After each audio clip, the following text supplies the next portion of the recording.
नमस्कार, मी ॲडव्होकेट अमृता साळुंके.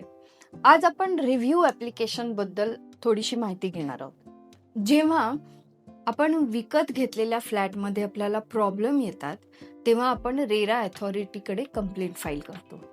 आता ही कंप्लेंट कशी फाईल करायची वगैरे आपण हे सगळं आधीच्या व्हिडिओमध्ये बघितलेलं आहेच आहे. तरी थोडक्यात सांगते, आपल्याला पोझेशन नाही वेळेवर मिळालं किंवा काही स्ट्रक्चरल प्रॉब्लेम झाला, अशा बऱ्याच गोष्टींसाठी आपण रेरामध्ये कंप्लेंट फाईल करतो. ह्या कंप्लेंटची हिअरिंग होऊन किंवा त्याच्यावरती कन्सिलिएशन होऊन त्याची ऑर्डर पास होते. ही ऑर्डर पास झाल्यानंतर या ऑर्डरमध्ये जर का काही त्रुटी असतील, काही प्रॉब्लेम झालेला असेल किंवा कुठलं डॉक्युमेंट अथॉरिटीकडून बघायचं राहून गेलं असेल किंवा ह्या ऑर्डर झाल्यानंतर या केसमध्ये अशी काही नवीन गोष्ट घडली की जी पूर्ण केसलाच इफेक्ट करते, तर अशा वेळेस आपण रिव्ह्यू ॲप्लिकेशन फाईल करू शकतो. आता हे रिव्ह्यू ॲप्लिकेशन आपण कधी फाईल करायचं?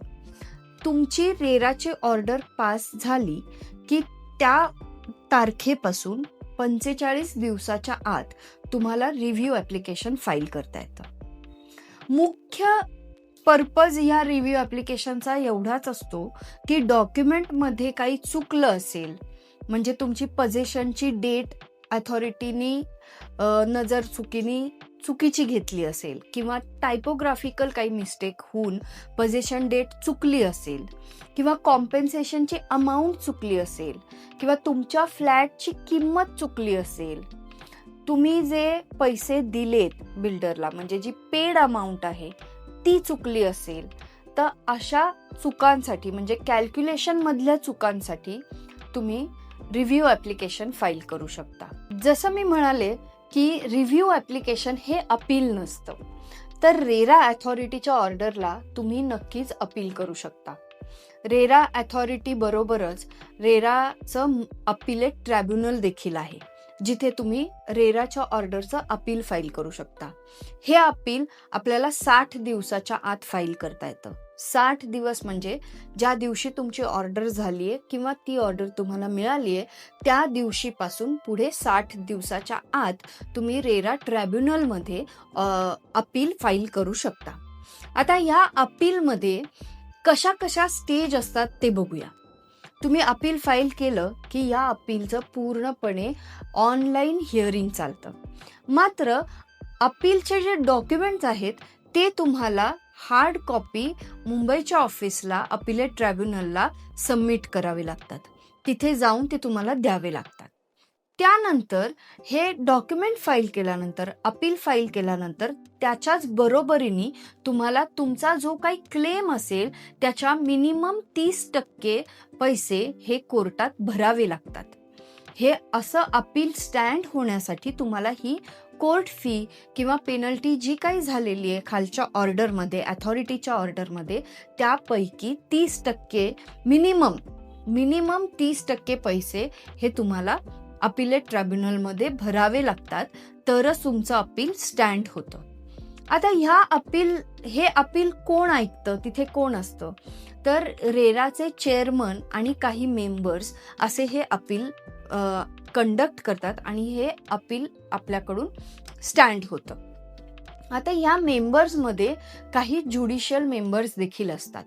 आता ते कोण असतात? तर हे जजेस असतात जे रिटायर्ड झालेले आहेत ॲज अ हायकोर्ट जज म्हणून, किंवा असे ज्युडिशियल मेंबर्स अपिलेट ट्रायब्युनलमध्ये असतात. आता हे अपील खालच्या कोर्टापेक्षा म्हणजे अथॉरिटीपेक्षा हे अपिलेट ट्रायब्युनल अगदी सेपरेट आणि इंडिपेंडंट काम करतं. अपील हे पूर्णपणे सिव्हिल प्रोसिजर कोड प्रमाणे चालतं. याच्यामध्ये evidences, proofs, arguments, written arguments अशा व्यवस्थित कोर्टासारख्याच पद्धतीने हे अपील पुढे जातं. आता या अपीलमध्ये झालेली जी काही ऑर्डर असते त्या ऑर्डरला देखील आपल्याला चॅलेंज करता येतं. मात्र अपिलेट ट्रायब्युनलनी केलेल्या ऑर्डरला चॅलेंज फक्त हायकोर्टातच होऊ शकतं आणि त्याचाही पिरियड हा 60 दिवसाचाच आहे. म्हणजेच अथॉरिटीने केलेली ऑर्डर ही तुम्हाला रेराच्याच ॲपिलेट ट्रायब्युनलमध्ये चॅलेंज करता येते आणि अपिलेट ट्रायब्युनलने केलेली ऑर्डर ही तुम्हाला हायकोर्टामध्ये चॅलेंज करता येते. आता ट्रायब्युनलने केलेली जी ऑर्डर आहे ती हायकोर्टाच्या ऑर्डरप्रमाणेच फॉलो करावी लागते, त्याला तितकंच महत्त्व आहे. त्यामुळे अपिलेट ट्रायब्युनलमध्ये फाईल केलेलं अपील आणि त्याच्यावरती झालेली ऑर्डर ही केसमध्ये अतिशय महत्त्वाची ठरली जाते. आता या अपिलेट ट्रायब्युनलमध्ये तुमच्यात आणि बिल्डरमध्ये, प्रमोटरमध्ये जर काही सेटलमेंट झालं आणि तुम्ही अपील विड्रॉ केलं तर या सेटलमेंट ऑर्डरला तुम्ही परत कधीच चॅलेंज करू शकत नाही, कुठल्याच कोर्टात चॅलेंज करू शकत नाही. म्हणजे सेटलमेंट होऊन किंवा म्युच्युअली जेव्हा अपील विड्रॉ होतं त्याचं परत अपील हायकोर्टात किंवा कुठल्याही कोर्टामध्ये होऊ शकत नाही.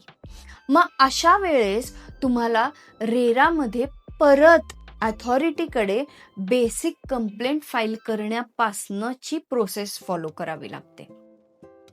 ही झाली रेरामध्ये अपिलेटची प्रोसेस. आता आपण या व्हिडिओमध्ये बघितलं रिव्ह्यू ॲप्लिकेशन कसं करायचं आणि कधी करायचं आणि अपील रेराच्याच ऑर्डरला अपील कुठे करायचं आणि किती दिवसामध्ये आपण ते अपील फाईल करू शकतो.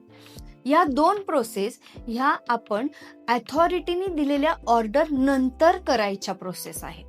त्याचप्रमाणे जर तुमच्या ऑर्डरमध्ये काही ऑब्व्हियस मिस्टेक झाली असेल, म्हणजे अगदी बघता क्षणी कळेल की हे चुकीची ऑर्डर झालेली आहे, तर अशा वेळेस किंवा कुठली क्रिटिकल गोष्ट नोटीस करायची राहून गेली असेल अथॉरिटीकडून, तर अशा वेळेस ऑर्डर झाल्यानंतर 45 दिवसामध्ये तुम्ही रिव्ह्यू ॲप्लिकेशन फाईल करू शकता. हे रिव्ह्यू ॲप्लिकेशन फाईल कसं करायचं, तर जशी तुम्ही कंप्लेंट फाईल करता तसंच तुम्हाला रिव्ह्यू ॲप्लिकेशन फाईल करता येतं. या रिव्ह्यू ॲप्लिकेशनला तुम्ही कंप्लेंट सारखीच हे रिव्ह्यू ॲप्लिकेशन फाईल करताना तुम्हाला कंप्लेंट प्रमाणेच गव्हर्नमेंटची फी देखील भरावी लागते. आता हे झालं रिव्ह्यू ॲप्लिकेशन कसं फाईल करायचं आणि कधी फाईल करायचं. मात्र एक महत्त्वाची गोष्ट आपण लक्षात घ्या की रिव्ह्यू ॲप्लिकेशन हे अपील नसतं. म्हणजे अथॉरिटीने जे ऑर्डर दिली आहे ती तुम्हाला मान्य नाही आहे म्हणून तुम्ही रिव्ह्यू फाईल जर करत असाल तर ते चुकीचं होईल. तुम्हाला ती ऑर्डर मान्य नसेल तर तुम्ही अपील करू शकता, पण तुम्ही रिव्ह्यू ॲप्लिकेशन हे फक्त आणि फक्त ऑर्डरमध्ये काही क्रिटिकल चुका झाल्या असतील किंवा काही प्रायमा फेसी म्हणजे ऑन द फेस ज्या चुका दिसतात अशा चुका झाल्या असतील तर तुम्ही रिव्ह्यू ॲप्लिकेशन रेरा अथॉरिटीच्या ऑर्डरसाठी नक्कीच फाईल करू शकता.